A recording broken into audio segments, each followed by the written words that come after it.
Bueno, buenas tardes a todos. Vayan por favor poniendo su asistencia. En un momento ya comenzamos.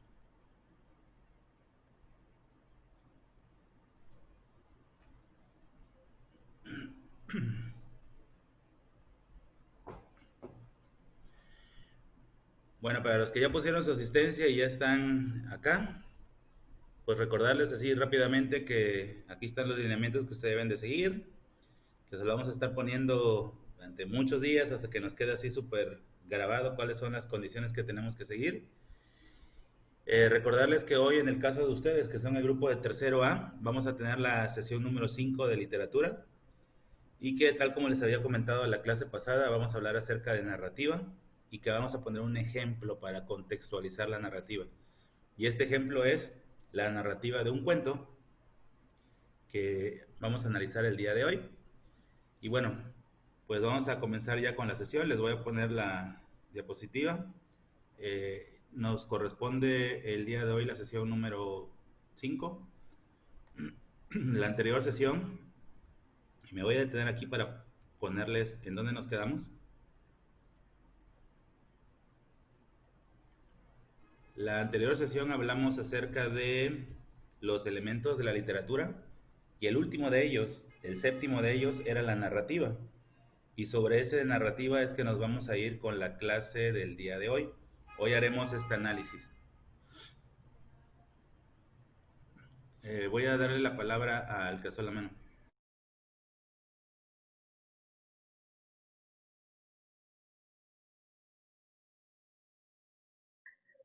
Profe, ¿me escucha? Ayer yo falté a clase porque fui al doctor y me hicieron unos análisis, entonces llegué muy tarde a mi casa, entonces no pude subir lo de la sesión. ¿La puedo subir hoy? Está justificado. Silenció su micrófono, profe.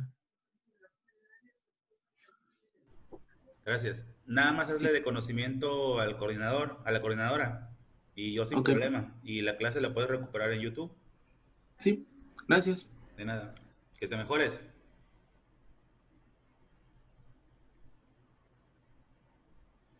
Bueno, pues de eso estábamos hablando. Nos vamos a el ejemplo de narrativa. Primero explicar cuáles son las características pues de la narrativa. Esta sería la ficha del día de hoy.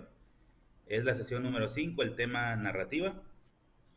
Y bueno, ahí por lo regular no tenemos tanto el tiempo, ¿no? Porque siempre andamos a la carrera con los 40 minutos, pero bueno, dentro de las cosas que tenemos que hacer está hacer un análisis acerca de la obra de Fue un sueño, de este autor que es Guy de Maupassant, francés, y es un cuento a lo mejor un tanto diferente a los que normalmente estamos acostumbrados, sobre todo cuando somos niños, ¿no? Eso es un cuento donde se trata de encontrar cuál es la historia, cuál es el mensaje, cuál es el tipo de emociones que despierta, ubicar el contexto, ubicar la temporalidad, que son los elementos en que se manejan dentro de la narrativa. Esto haremos el día de hoy como sesión número 5, tema narrativa. Y bueno, como es bastante lo que tenemos que hacer hoy, comienzo con eso. Primero explicar de dónde viene el género narrativo, de dónde proviene la narrativa. Y bueno, yéndonos a una de las múltiples clasificaciones para dividir a la literatura, bueno, pues está este. El género lírico, que regularmente tomaba ese nombre en relación al pasado, cuando la antigua Grecia, habíamos hablado que tomaba el nombre por el instrumento musical, que es la lira. También habíamos dicho que el género lírico o la poesía hoy en día utilizan como forma de presentación el verso. Es decir, esta serie de líneas que normalmente le llamamos renglón en la escritura abierta, pero acá se llama verso, que su final, su última palabra, tiene una sílaba tónica que coincide en el sonido con otros finales de otros versos. Es decir, tiene rima, rima con otros. Tiene musicalidad, tiene ritmo, es decir, está escrito de tal suerte que esos sonidos, esos fonemas realzan el lenguaje. En el caso del poema, está integrado por versos y estrofas. Los versos son cada una de las líneas y las estrofas son un conjunto de versos. ¿Por qué se divide un texto común en párrafos? Cuando yo pongo en escritura normal un punto y aparte y comienzo un nuevo párrafo, significa que cambié de idea. Esta es una idea, acá presento una idea diferente. Lo suficientemente diferente como para poner un punto y aparte y comenzar un nuevo párrafo. Bueno, lo mismo sucede en literatura. Una estrofa está integrada por versos y yo cambio de estrofa cuando voy a cambiar de enfoque o de idea dentro del poema. Estoy hablando todavía del que está en el centro, del lírico. Entonces, versos son cada una de las líneas que integran cada uno de los poemas. Los versos están integrados por palabras que se dividen en sílabas. Luego vamos a ver cómo se dividen en sílabas. Y el conjunto de versos están integrados en estrofas. Y hay estrofas diferentes porque cada una de las estrofas tiene una temática o un enfoque diferente. Tan importante que es digno de separarse.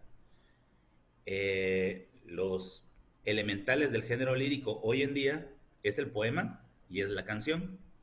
De hecho, la canción lleva implícita obligatoriamente la lírica, la música, la musicalidad, el sonido.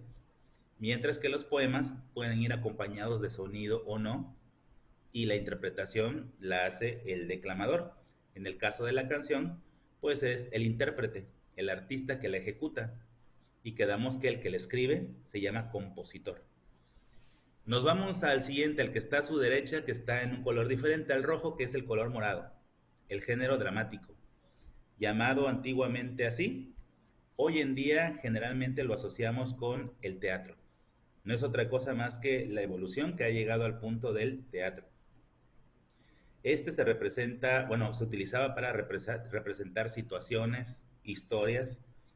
Era una manera de, a través de diálogos y de una historia regularmente ficticia, educar al pueblo.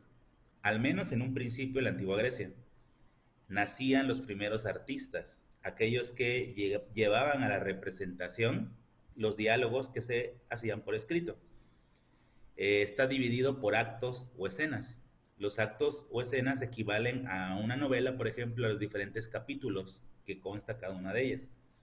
Las escenas, además, llevan implícito que no se cambia de escenario y no se cambia de vestuario.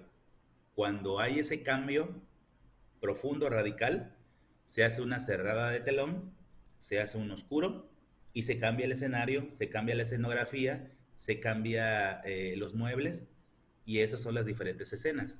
¿Cuánto dura cada escena? Puede ser que una obra de teatro tenga solamente una escena, porque no cambió lo que hay alrededor del contexto. Cuando se necesita cambiar de lugar, de escenografía, es que hay varias escenas. Y los actos, bueno, son como que los subcapítulos en los cuales se puede clasificar o dividir una obra de teatro. Equivalen en la novela a los diferentes capítulos.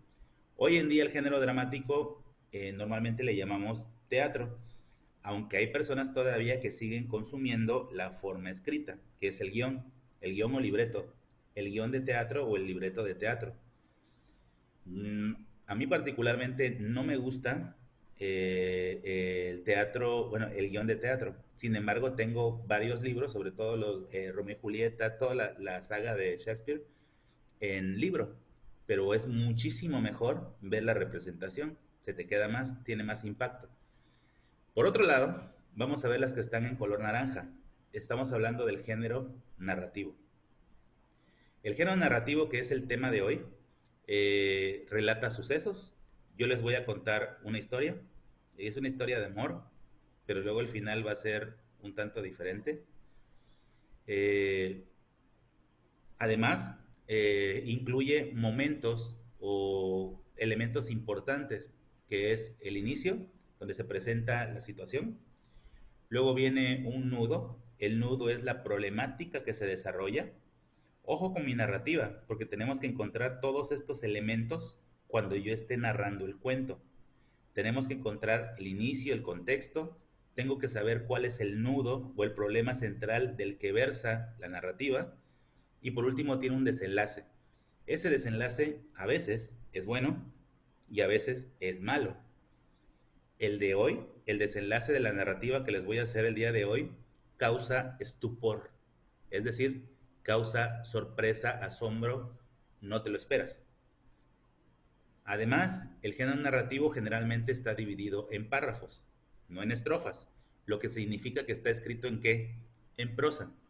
Esa manera de escribir sin reglas de métrica ni de fonética, es decir, sin medida y sin sonido que combine uno con otro. Dentro del género narrativo hay principalmente estos que voy a contar. El cuento, que es el día de hoy, pero también en algún otro momento de la clase nos vamos a ir a las novelas. De hecho, la novela es el género más importante dentro de la narrativa, el más representativo. Pero también se encuentran las fábulas, también las leyendas, e incluso también el mito, entre otros. De todos, al menos uno voy a narrar durante el proceso de literatura uno. Ya literatura 2, que no sé si se las vaya a dar yo, porque luego los horarios chocan y luego hay materias que no puedo dar. eh, Nos vamos ya a otro tipo de literatura, es el teatro. Literatura 2 se concentra prácticamente en el teatro.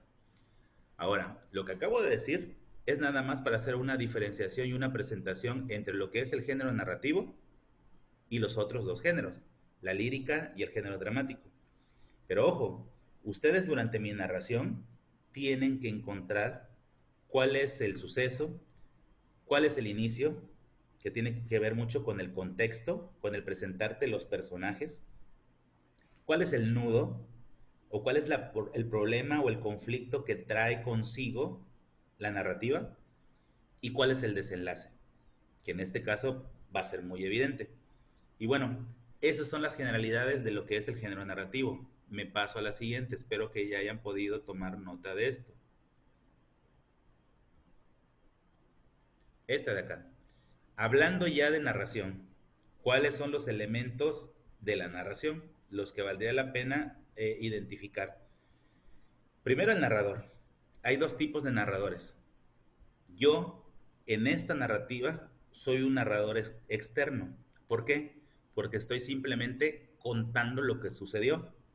Pero a veces el narrador es parte de la historia. Y eso hace que a veces se cuente el cuento o la novela en primera persona, en segunda persona, en tercera persona.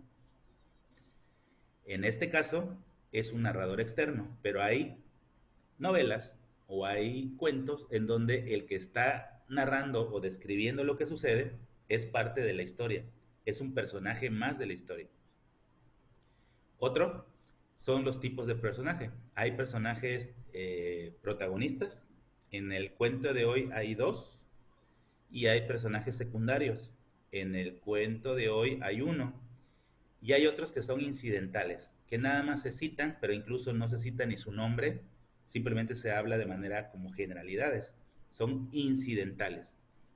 Muy pocos países utilizan el término de terciarios. Generalmente se les llama incidentales.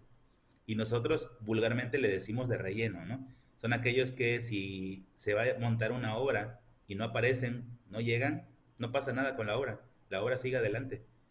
Es el clásico policía de 10 policías más que aparecen en una escena y si falta uno o dos no pasa nada, no cambia nada en la historia. En cambio, si el protagonista o uno de los protagonistas o algún secundario falta, sí se altera toda la obra. La acción, ¿a qué se refiere la acción? Es la trama, es de qué trata. La trama es la historia, sobre qué trata. Y ahí hay que identificar cuál es la trama. Les adelanto que el cuento del día de hoy, la trama es el amor y luego de trancazo te llega el golpe del desamor. El espacio. El espacio es el lugar donde se desarrolla la narrativa. En el caso del ejemplo de hoy, es un lugar real, tan real que hasta va a parecer tétrico para ustedes. El que escribió el cuento que les voy a narrar, que generalmente está como cuento de terror, pero es más bien un cuento de amor y desamor, pero está clasificado como uno de los cuentos de terror. Existió, el lugar existió, el cementerio del cual les voy a hablar, ese lugar existió. Es más, un año después de haber escrito Fue un sueño, el que escribió Fue un sueño, que es Maupassant, fue enterrado en ese mismo cementerio. Ese cementerio que había hecho una descripción en su cuento, ese mismo sirvió de morada final para sus restos. Es decir, es un espacio real, aunque hay veces que la narrativa habla sobre elementos ficticios, como por ejemplo la comedia, la Divina Comedia de Dante Alighieri. Ahí es un espacio ficticio, no real. El lenguaje es la utilización de el mismo en cuanto a verbos, marcadores o elementos que valdría la pena subrayar porque son trascendentes, las descripciones del contexto, las mejores novelas, los mejores cuentos, pero sobre todo las mejores novelas son aquellas que te describen tan bien la situación que hasta la percibes. No sé, desconozco porque es la primera vez que les doy literatura. Si hay algunos aquí lectores asiduos, especialistas, que han leído mucho toda su vida, pero por ejemplo, en la novela El perfume, hasta realmente hueles lo que te están describiendo. Primero, olores repugnantes, como cuando nace, la historia comienza, te cita un olor a pescado, a sangre, a pudedumbre, y te lo imaginas realmente. Luego te cita unos olores espectaculares que incitan al amor, que generan deseo, y también el escritor te lleva a que imagines esos olores. Te presenta descripciones de personas con características y rasgos físicos que realmente los imaginas. Eso es llevar una descripción a un nivel alto. Se da sobre todo en la novela, no tanto en el cuento. Y los diálogos, bueno, son los discursos, las pláticas que hay entre los diversos personajes. A veces son monólogos. Ahora, ¿cuáles son los principales géneros que se utilizan en la narrativa? Estos que están aquí. El cuento, la novela, que la novela se divide en todos esos subgéneros que están viendo ahí. La leyenda, la épica, el mito, entre otros. La fábula, por ejemplo, entre otros. Y espero que esto sea lo suficiente como para poder haber dado el contexto de lo que es narrativa y poner un ejemplo de narrativa a través de lo que voy a contar. Necesito que a partir del momento en que empiece yo a narrar, primero voy a detenerme un poquito en explicar algunas cosas del contexto y cuando ya empiece la narrativa, que no estén escribiendo, que no estén haciendo anotaciones, sino que estén poniendo atención para que realmente sirva la narrativa. Si no, pues nos vamos a quedar cortos en la exposición, en la comprensión y en todo. Entonces, las notas que vayan a tomar, pues procuren hacerlas ahorita antes de que le cambie para que podamos poner atención en la narrativa. Mientras, permítame ir contextualizando el cuento del día de hoy. El escritor de este cuento vivió en el siglo XIX, es decir, años 1800. El contexto es real, ocurrió en Francia, en la ciudad de París. De hecho, el cementerio que voy a citar durante la narrativa realmente existe. De hecho, ahí fue enterrado, les comentaba, el que escribió Fue un sueño. Y tiene una particularidad este cuento, que está diseñado para ser modificado, porque el final queda abierto. Por eso se llama Fue un sueño con signos de interrogación. No dice fue un sueño, sino te deja la oportunidad a que puedas tú decidir si fue imaginación, si fue un sueño, si fue un soñar despierto. Ya sabes, esos momentos donde te quedas ido y tu mente anda en otra cosa y tú estás así hasta con la mirada fija en algo y tu mente está trabajando y tú te quedas así como que paralizado, o si realmente sucedió. Eso nos va a dar oportunidad para poder hacer la plataforma de literatura del primer parcial, que va a ser modificar el cuento.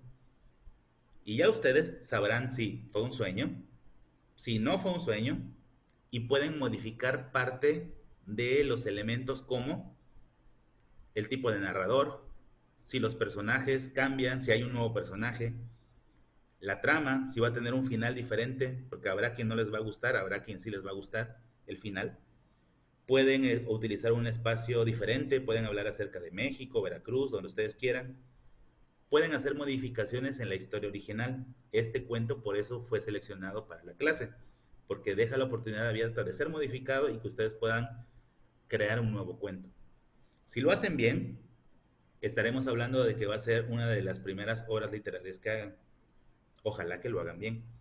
Entonces ya puedan presumir que yo ya he escrito un cuento. Ojalá que lo hagan. Parece así como que muy complicado, pero no lo es. Contextualizando y antes de empezar la narrativa. Fue un sueño. Fue escrito por Guy de Maupassant, francés. A él le tocó vivir en la segunda mitad del siglo XIX, es decir, después del año 1850. Una Francia así metrópoli, pero no la metrópoli que hoy es. Una Francia así tecnológica, pero sin los elementos tecnológicos. Por ejemplo, el uso del teléfono, el uso de ese tipo de cosas no existían en aquel tiempo. Digo, para que no sea un interruptor dentro de la historia. Los personajes. Solamente hay los protagonistas y un personaje, ni siquiera es secundario, prácticamente es incidental. Se llama Jacques Olivan. Ni siquiera va a ser importante, pero es el único nombre que se cita. De ahí en fuera no se cita un nombre más. De hecho, él no sabes cómo se llama. Ella no sabes cómo se llama. En la transformación que van a hacer en la actividad de plataforma, ustedes van a poderle poner nombre. Van a poder decir, ella se llama Mariana y él se llama, no sé, Ricardo, como ustedes quieran, si quieren, porque eso es lo que va a dar oportunidad el cuento que van ustedes a reestructurar y prácticamente rehacer. Entonces, bueno, ya sabiendo este contexto, faltaría agregar una cosa antes de empezar. Él y ella lean esta frase. Lean esta frase bien. Fíjense, con signos de interrogación. ¿Por qué se ama? ¿Por qué se ama? Cuán extraño es ver un solo ser en el mundo, tener un solo pensamiento en el cerebro, un solo deseo en el corazón y un solo nombre en los labios, el tuyo. ¿Qué te dice esta frase? ¿Qué te dice esta entrada antes de comenzar con la narrativa? Que había un profundo amor entre él y ella, sin saber ni siquiera cómo se llaman y todavía sin saber la historia, de entrada. Ellos se tenían uno al otro y para ellos eran todo. La vida giraba alrededor de ellos dos. La clásica pareja de enamorados, que la vida que haya más allá de ellos dos no importa. Todo lo demás es secundario. La vida para mí existe gracias a que estás tú. Así era esa relación. Así es el comienzo. Ahora, si ya estamos en esas condiciones, podemos empezar con esto. Vean, la historia comienza una tarde de otoño en París, una tarde lluviosa y fría, en donde él espera impacientemente la llegada de ella. Es un departamento, están ubicados en un segundo piso. Él está completamente enamorado de ella. Es su vida. Él no se concibe un mundo sin ella. Pasan las horas, él llega primero del trabajo, es una noche fría, prende la chimenea, prepara la cena. Como es una noche lluviosa y fría, prepara unas cobijas, una toalla, para que cuando llegue su amada la pueda recibir. Sin embargo, oscurece, medianoche, y ella no aparece. Él empieza entonces a preocuparse demasiado. Y entonces, ya sin saber qué hacer, deambulando de un lugar para otro, imagínense que a ella le hubiera pasado algo. Si a ella le pasa algo, él se muere. Él prefería morir él y que no le pase nada a ella. Y de repente se escucha en la puerta que alguien llama. Y él impaciente, así con toda la ansiedad y desesperación, se acerca y abre. Y cuando abre, la ve. Está completamente mojada, temblando de frío, escurriendo. Y entonces la abraza No hace una sola pregunta respecto a la hora, ni por qué llegó, ni dónde estaba, ni ella tampoco responde.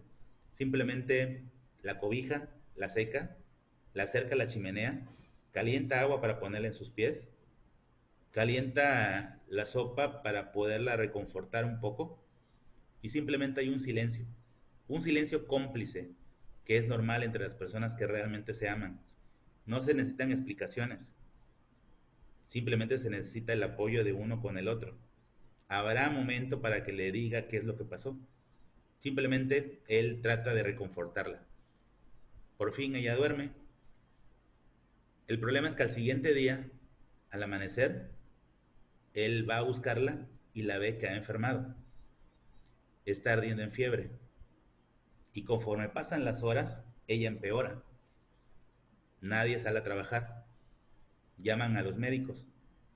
Llega un médico y la ve en una situación tan grave que duda que ella vaya a poder sobrevivir. Entonces él entra en un desespero total. O sea, él no puede concebir la vida así. Él no puede imaginarse siquiera que ella falte. Y conforme pasan los días, ella cada vez empeora más y termina muriendo. Cuando ella muere, él prácticamente cae destrozado.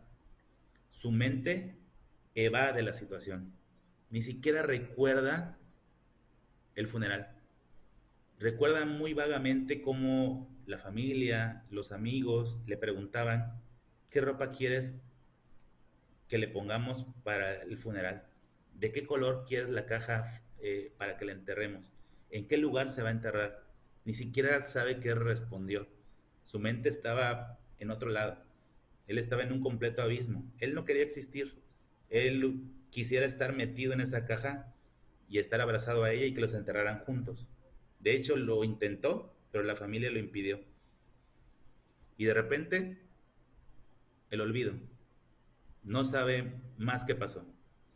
De repente se ve en la calle, sucio, con la barba crecida.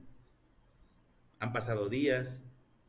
Él no sabe cómo ha sobrevivido, qué ha comido, dónde ha dormido. Simplemente su mente lo perdió, enloqueció. Entra en conciencia y decide regresar al hogar. Y desde que abre la puerta del hogar, la casa aún conserva su olor, su perfume, y empieza a recordar cada parte de las habitaciones, imaginándola a ella. Llega hasta su recámara, ese lugar donde habían compartido intimidad, ese lugar que jamás olvidaría, y ve un espejo que había al fondo, donde ella siempre admiraba su frágil figura, su hermosa figura. Cada vez que ella se ponía un vestido, se ponía unas zapatillas o un sombrero, volteaba sonriendo a decirle y le preguntaba, ¿qué tal me veo? Y él siempre respondía que te ves espectacular. Y esa vez ella no estaba. Y ella la imaginó ahí en el espejo viéndolo, sonriéndole. Y entonces sintió una enorme pena y un enorme pesar. Y entonces sintió una enorme necesidad de estar con ella. Y la única forma de poder estar cerca de ella era primero averiguar en dónde estaba enterrada, porque ni siquiera lo recordaba. Y anduvo vagando hasta que por fin encontró el lugar donde le habían dicho que había sido enterrada. Buscó en el cementerio, preguntó al sepulturero, hasta que por fin pudo dar con la tumba.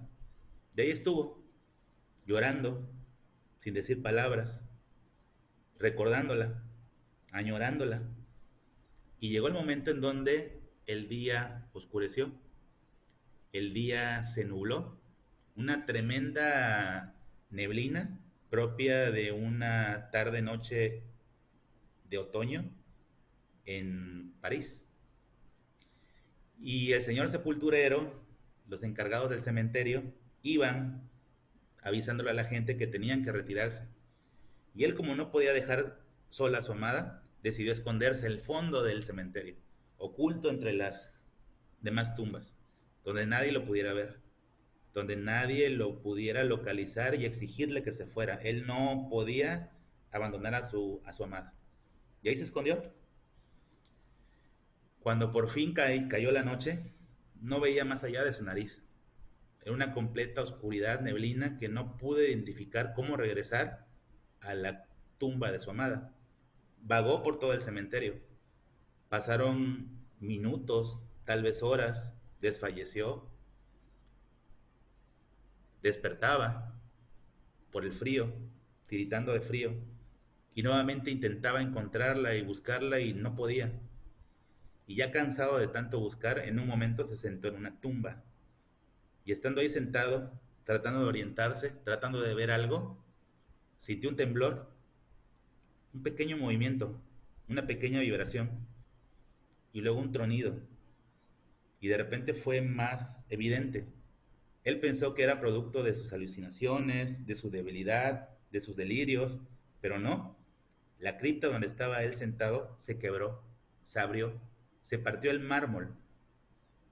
Él dio un brinco hacia atrás, unos pasos hacia atrás, y vio que de la cripta, rota ya, salió un espectro, ya descarnado, con restos y colijos de carne y harapos de tela, con toda una cuenca vacía y otra cuenca aún con medio ojo. Y entonces pudo ver que en esa cripta decía el nombre de Jacques Olivan. Y había un epitafio, que es el mensaje que todas las familias ponen para recordar a sus muertos. Y ahí decía, aquí yace Jack Sullivan, murió a los 51 años, fue un buen esposo, buen padre, buen hijo, murió en la gracia de Dios. Y vio cómo ese espectro se le quedó viendo al epitafio y con su dedo huesudo empezó a tallar y a tratar de borrar lo que estaba escrito. Y entonces reescribió otra cosa de lo que estaba escrito, la verdadera y trágica realidad, lo que la gente quiere ocultar, y puso, aquí murió, aquí yace Jack Sullivan, murió a los 51 años, maltrató a su esposa y a sus hijos, fue desobligado, mató a sus padres para quedarse con la herencia, murió en pecado capital. Y horrorizado por lo que veía, se percató que otras tumbas alrededor se repetía el mismo proceso. Las tumbas se quebraban, las tumbas se rompían y salían espectros y repetían el mismo proceso, cambiando el epitafio por la trágica verdad. Y entonces corrió. Su corazón se desbocaba y corrió por todo el cementerio, chocaba con los árboles, chocaba con los espectros, hasta que en un momento pudo ver a la lejanía una silueta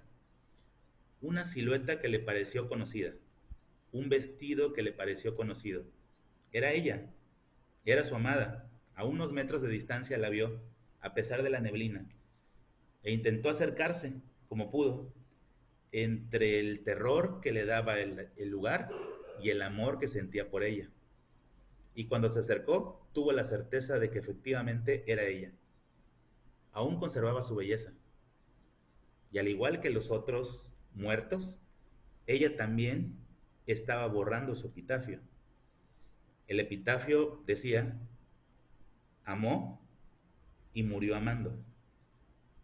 Y igual que los demás, con su mano, que era con una especie de halo luminoso, empezaba a borrar lo que estaba escrito y reescribió su epitafio y puso, murió una fría noche lluviosa cuando enfermó de pulmonía por serle infiel a su esposo con su amante.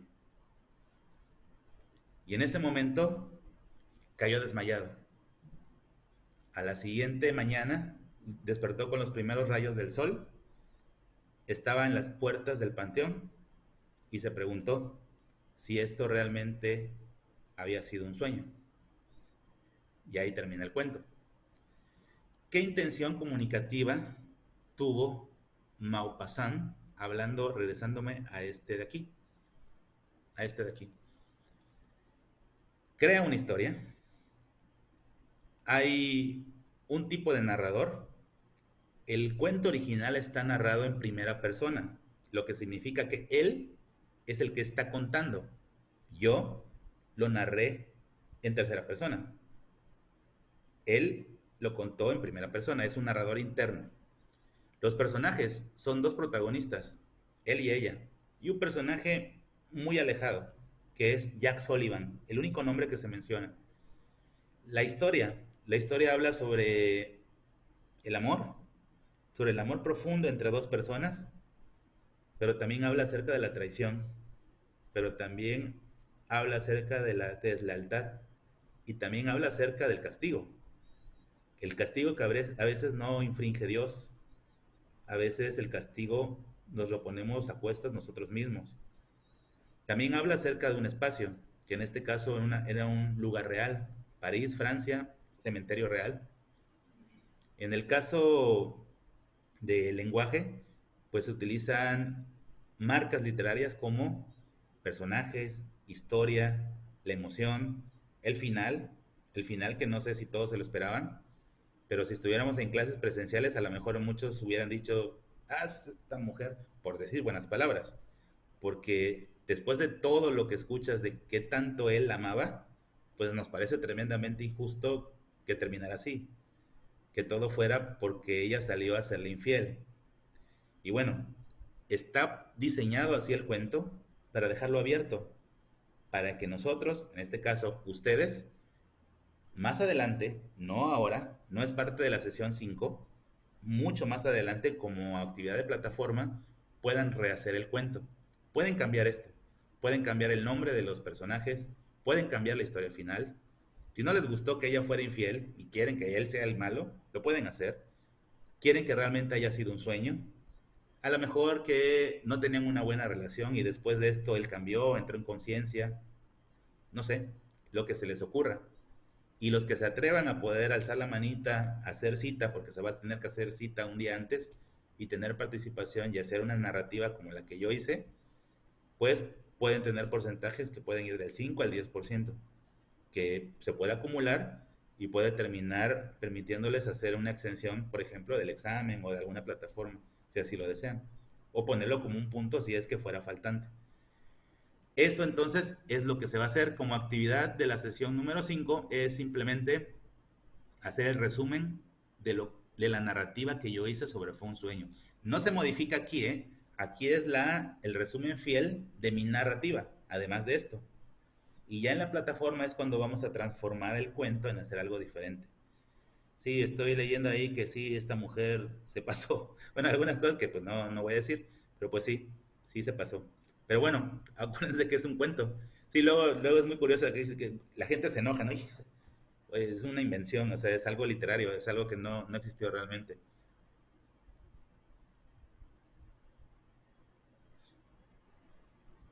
Las características que debe tener un cuento, Luisa, son las que mencioné. Una historia, una serie de personajes, no precisamente lo que pasa es que es una narración corta, a diferencia de una novela. Pero un cuento, por ejemplo, no precisamente es para niños y además va implícito un mensaje. Aquí, ¿cuál es el mensaje? Aquí, ahora sí como que dicen el karma o las consecuencias de tus actos o la causalidad fue inmediata. O sea, infidelidad, faltar al amor de una persona que te era incondicional y que trajo como consecuencia la muerte de esa persona. Entonces, bueno, ese es el mensaje. Y bueno, esa es la actividad que tienen que subir hoy. La actividad de hoy es subir las notas que tomaron a través de estos dos esquemas y el resumen de Fue un sueño. Y ya como plataforma será hacer la transformación de Fue un sueño. Entonces, bueno, eso fue todo el día de hoy. Nos estamos viendo, estamos a punto de cortarnos. Que le vaya bien, buena tarde.